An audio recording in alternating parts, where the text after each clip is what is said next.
ప్రభుత్వంలో 2004 నుంచి 2014 వరకు ఉన్నటువంటి సందర్భంలో ఆనాటి యూపీఏ ప్రభుత్వం మరి రాష్ట్ర వ్యాప్తంగా మరి కస్తూర్బా గాంధీ పాఠశాలల్ని ఆ రోజు మంజూరు చేయడం జరిగింది.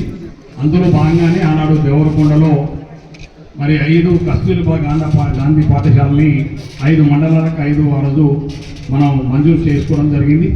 కానీ భవనాలు ఆ రోజు కట్టుకోలేకపోయినా కొంత ఆలస్యమైనప్పటికీ ఈరోజు కొండమల్లేపల్లికి సంబంధించినటువంటి ఈ కస్తూర్బా గాంధీ పాఠశాలని నూతన భవనంలో విద్యార్థులకు అన్ని వసతులు కల్పించినటువంటి భవనాన్ని వాళ్ళ నిర్మాణం పూర్తి చేసేందుకు అనుకున్న టైంలో అనుకున్న స్థాయిలో పూర్తి చేసి మాకు ఇచ్చినందుకు మా ఈ గారికి మొత్తం ప్రత్యేకమైనటువంటి ధన్యవాదాలు. అదేవిధంగా దీనికి కావాల్సినటువంటి మంచినీళ్ళకి అవసరం ఉంటే కృష్ణ వాటర్కి సంబంధించి మరి వెంటనే ఆ రోజు టెండర్ ఇచ్చినాం. మంచినీళ్ళు మరి ఇక్కడ తీసుకొని రావడం జరిగింది. కానీ మరి మా వెంకటయ్య గారు వేసిన మోటార్ ఇప్పుడు తెంపబోయారంటే ఎవరు